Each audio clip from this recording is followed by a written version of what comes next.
Hello students, welcome back to middle education. यहाँ आपके सामने है कक्षा 9वीं का अर्धवार्षिक परीक्षा का एक प्रश्न पत्र, जिसमें कि बहुत सारे क्वेश्चंस आपके एग्ज़ाम में आपको देखने के लिए मिलने वाले हैं। तो यहाँ पे हम देख लेते हैं कि आपका सबसे पहले यहाँ ऊपर आपको रोल नंबर डालना है। रोल नंबर के बाद यहाँ पे रोल नंबर के बाद फिर देखिए यहाँ क्यूआर कोड दिया गया है, जिस तरीके से आपके पेपर में आने वाला है। उसके बाद फिर यहाँ पे हम देखेंगे कि आपको साइंस सब्जेक्ट का जो है ये पेपर है, और साथ में हिंदी और इंग्लिश वर्जन दोनों में ये पेपर दिया हुआ है। कोड जो है वो है 914।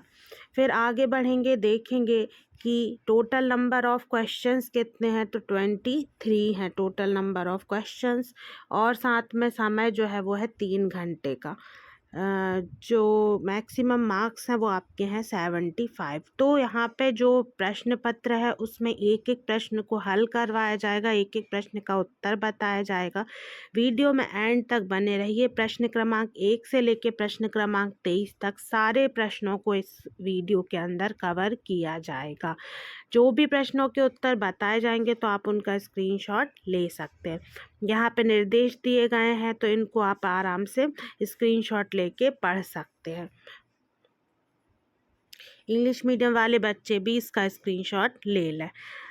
अब बढ़ते हैं आगे। फिर आ जाते हैं प्रश्न क्रमांक 1 पे। प्रश्न क्रमांक 1 है कि सही विकल्प चुनकर लिखिए। तंत्रिका तंत्र की कार्यात्मक इकाई कौन सी है? तो इसका सही उत्तर हो जाएगा न्यूरॉन। फिर है जीवन की मूलभूत इकाई है, तो ये हो जाएगा ऑप्शन नंबर बा कोशिका। फिर है तीसरे नंबर का प्रश्न, पौधों में जल एवं खनिज का संवहन होता है, तो इसका उत्तर हो जाएगा जाइलम द्वारा। तो ये 3 प्रश्नों के उत्तर। अब हम आगे बढ़ते हैं। फिर है विलयन के बड़े अव्यय को कहते हैं, तो विलायक। उसके बाद फिर डीएनए के क्रियात्मक खंड को कहते हैं, तो ये हो जाएगा जीन। फिर H2S अणु में कितने परमाणु विद्यमान हैं, तो ये हो जाएगा 3।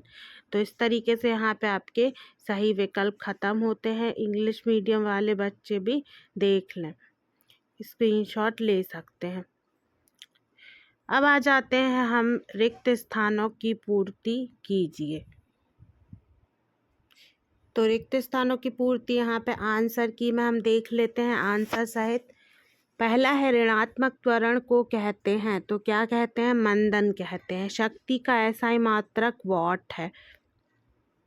उसके बाद नीली क्रांति का संबंध मत्स्य उत्पादन में वृद्धि से है।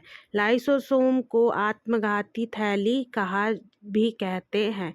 फिर कार्य बराबर क्या होता है? बल गुणित विस्थापन। और गति का नियम सर्वप्रथम किसने दिया? तो न्यूटन ने दिया। तो इस तरीके से यहाँ पे हमारे खाली रिक्त स्थान की पूर्ति भी कंप्लीट हो गई। फिर है प्रश्न क्रमांक 3, सत्य असत्य लिखिए। पहला है कोलाइड एक समांगी मिश्रण है, तो ये हो जाएगा असत्य। उसके बाद फिर अगला है द्रवों का निश्चित आयतन एवं आकार होता है, तो ये भी क्या है? असत्य। फिर आगे बढ़ेंगे, देखेंगे प्रश्न क्रमांक 3। प्रश्न क्रमांक 3 है कैल्शियम का परमाणु द्रव्यमान 40 होता है, तो ये हो जाएगा सत्य। उसके बाद फिर पदार्थ की अवस्थाएं अंतः परिवर्तित होती हैं, तो ये भी सत्य है। संयोजकता परमाणु की संयोजन शक्ति है, तो ये सत्य हो जाएगा। माइटोकॉन्ड्रिया की तरह प्लास्टिक में भी अपना डीएनए एवं राइबोसोम होते हैं, तो ये भी सत्य हो जाएगा। फिर आ जाते हैं हम प्रश्न क्रमांक 4 पे। सही जोड़ी मिलाइए। कोशिका भित्ति, तो ये हो जाएगा सेल्यूलोज की बनी रहती। इलेक्ट्रॉन ऋण आवेशित। एक अश्व शक्ति 746 वाट। कार्य करने की जो क्षमता है उसे कहते हैं ऊर्जा। ब्रोमीन है अधातु, और ऊर्जा जो है वो है अदिश राशि। तो इस तरीके से यहाँ पे सही जोड़ी आपकी कंप्लीट होती है। इंग्लिश मीडियम वाले बच्चे भी देख लें, नीचे दिया हुआ है, ये देखिए। अब आ जाते हैं प्रश्न क्रमांक 5। एक वाक्य में उत्तर लिखिए। एक वाक्य में उत्तर में पहला है दाब का मात्रक, तो दाब का मात्रक जो है वो है पास्कल।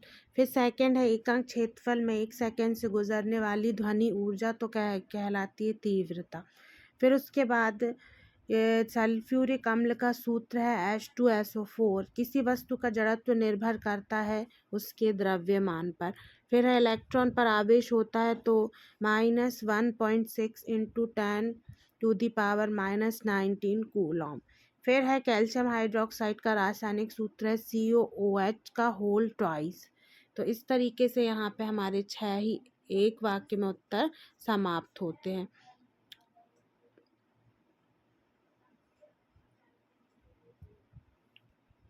अब आ जाते हैं हम प्रश्न क्रमांक 6 पर। प्रश्न क्रमांक 6 है वाष्पीकरण या वाष्पन से आप क्या समझते हैं तथा वाष्पीकरण की दर को प्रभावित करने वाले कारक बताइए। उसके अथवा में है गलनांक एवं क्वथनांक में अंतर लिखिए।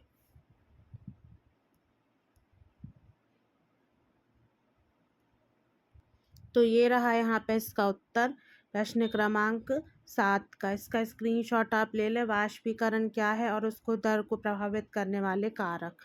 उसके बाद फिर आगे बढ़ेंगे तो यहाँ पे अथवा में है गलनांक और क्वथनांक में अंतर, तो ये भी अंतर का भी स्क्रीनशॉट ले लें। फिर है प्रश्न क्रमांक 7। प्रश्न क्रमांक 7 कहता है कि समांगी और विश्वांगी मिश्रण को उदाहरण सहित समझाइए।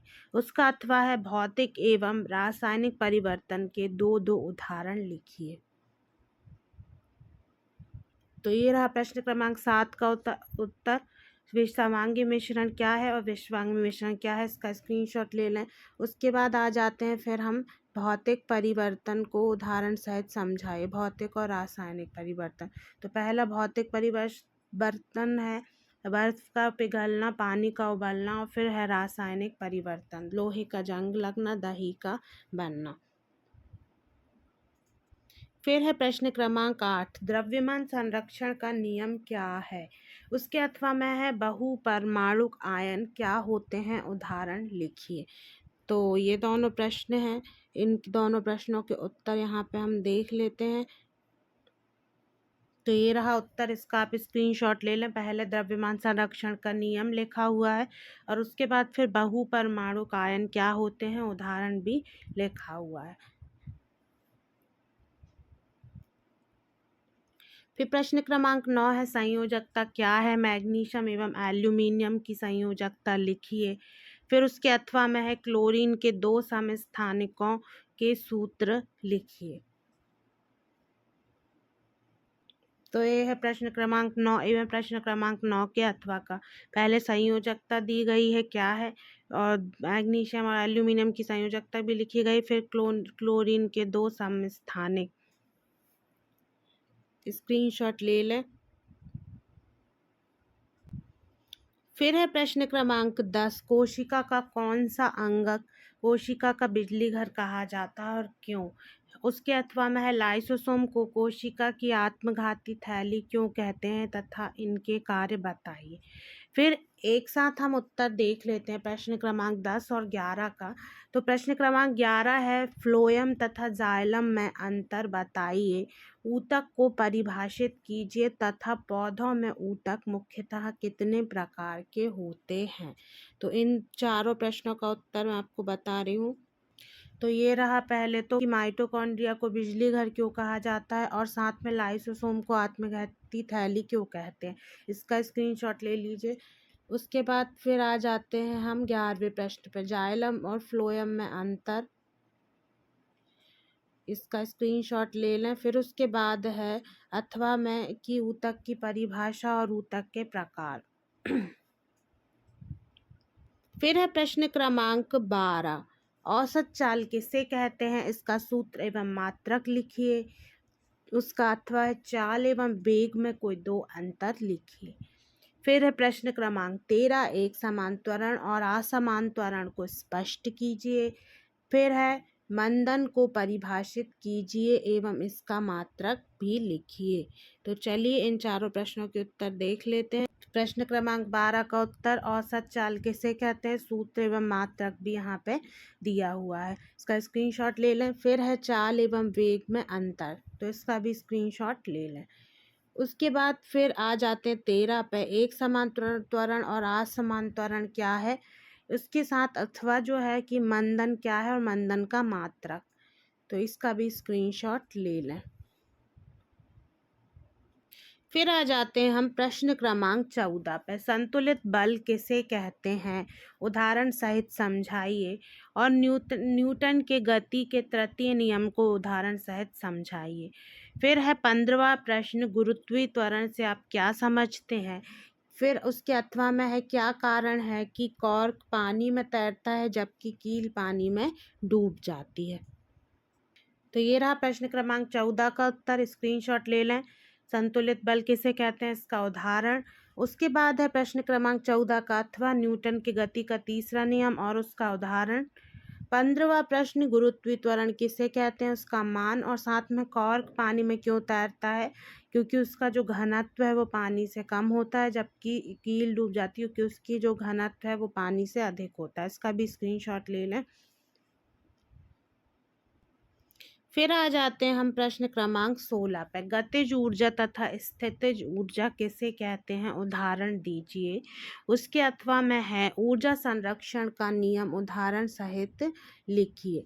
फिर है जैविक तथा अजैविक कारक किस प्रकार फसल उत्पादन को प्रभावित करते हैं, प्रश्न क्रमांक 17। उसका अथवा है वृहद पोषक क्या हैं एवं इन्हें वृहद पोषक क्यों कहते हैं।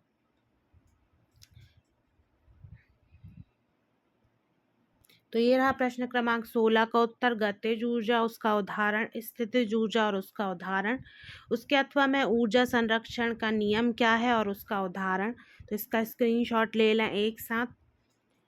चलिए, स्क्रीनशॉट लेने के बाद आ जाते हैं हम प्रश्न क्रमांक 17 पे। प्रश्न क्रमांक 17 में जैविक और अजैविक कारक और साथ ही में उसका अथवा है बृहद पोषक,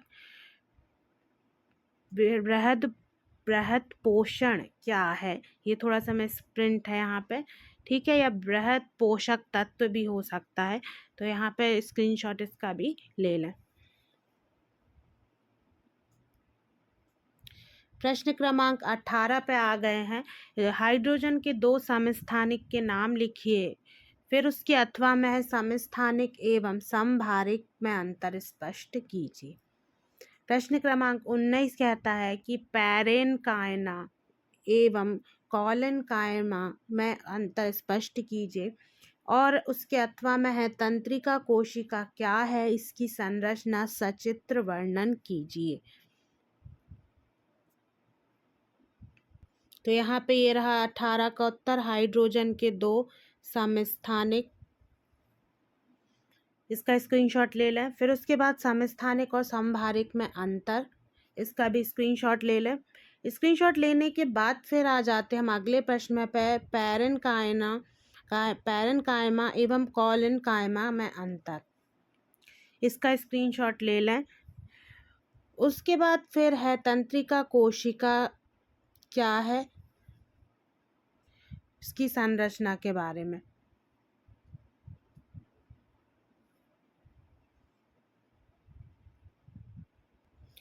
फिर है प्रश्न क्रमांक 20। प्रश्न क्रमांक 20 है, एक कुली 15 किलोग्राम का बोझ धरती से 1.5 मीटर 1.5 मीटर ऊपर उठाकर अपने सिर पर रखता है, उसके द्वारा बोझे पर किए गए कार्य का परिकलन कीजिए। उसके अथवा में है 15 किलोग्राम द्रव्यमान की वस्तु 4 मीटर प्रति सेकंड के एक समान वेग से गतिशील है, वस्तु की गतिज ऊर्जा कितनी होगी। तो चलिए इनका उत्तर देख लेते हैं। तो ये है कुली वाला जो सवाल है उसका हल, प्रश्न क्रमांक 20 का, इसका स्क्रीनशॉट ले लें। कुल कार्य जो हो जाएगा वो हो जाएगा 220.5 जूल। उसके बाद फिर वस्तु की गतिज ऊर्जा वाला जो प्रश्न है अथवा उसका भी यहाँ पे हल दिया है, तो गतिज ऊर्जा 120 जूल हो जाएगी, इसका भी स्क्रीनशॉट ले लें। अब आ जाते हैं प्रश्न क्रमांक 21 पे। प्रश्न क्रमांक 21 है, निम्नलिखित तापमानों को सेल्सियस इकाई में परिवर्तित कीजिए। पहला है 300 केल्विन, दूसरा है 573 केल्विन। उसके बाद फिर अगला है अथवा गर्मियों में हमें सूती कपड़े क्यों पहनने चाहिए। तो ये प्रश्न क्रमांक 21 सेल्सियस में बदलने पे आएगा 27 डिग्री सेल्सियस और 573 को बदलेंगे तो आएगा 300 डिग्री सेल्सियस। इसका स्क्रीनशॉट ले लें। फिर उसके बाद गर्मियों में हमें सूती कपड़े क्यों पहनना चाहिए, इसका भी स्क्रीनशॉट ले लें। अब आ गए हम अंतिम प्रश्नों की ओर। प्रश्न क्रमांक 22 है हृदय कार्डियक पेशी का नामांकित चित्र बनाइए। उसके अथवा में तने की काट का स्वच्छ नामांकित चित्र बनाइए। वैसे आपकी बुक से देख सकते हैं आप। तो यहाँ पे आपको चित्र जो है वो बुक से देख लेना है। हृदय कार्डियक पेशी के बारे में दिया गया है, इसका स्क्रीनशॉट ले लें। फिर तने की काट का बारे में भी यहाँ पे भाग जो है वो वर्णन किया गया है, ये आपको लिख देना है। तो इसका भी स्क्रीनशॉट ले लें और जो चित्र है वो आपको अपनी पुस्तक से देख लेना है। फिर आ जाते हैं हम अंतिम प्रश्न पे। प्रश्न क्रमांक 23 एक 5 किलोग्राम द्रव्यमान वाली वस्तु पर 2 सेकंड के लिए एक नियत बल कार्य करता है। यह वस्तु के वेग को 3 मीटर प्रति सेकंड से बढ़ाकर 7 मीटर प्रति सेकंड कर देता है। लगाए गए बल की मात्रा ज्ञात करें। यदि इस बल को 5 सेकंड के लिए आरोपित किया जाए तो वस्तु का अंतिम वेग क्या होगा। उसके अथवा में है एक कार 108 किलोमीटर प्रति घंटे की गति से चल रही है और ब्रेक लगाने के बाद यह रुकने में 4 सेकंड का समय लेती है। कार पर ब्रेक लगाए जाने के बाद लगने वाले बल की गणना करें। कार का यात्रियों सहित कुल द्रव्यमान 1000 किलोग्राम है। तो ये देखिए प्रश्न क्रमांक 23 में यहाँ पे स्क्रीनशॉट ले लीजिए। फिर उसके बाद आगे हल किया गया है प्रश्न को और उत्तर आया 13 मीटर प्रति सेकंड। तो इसका भी स्क्रीनशॉट ले लें।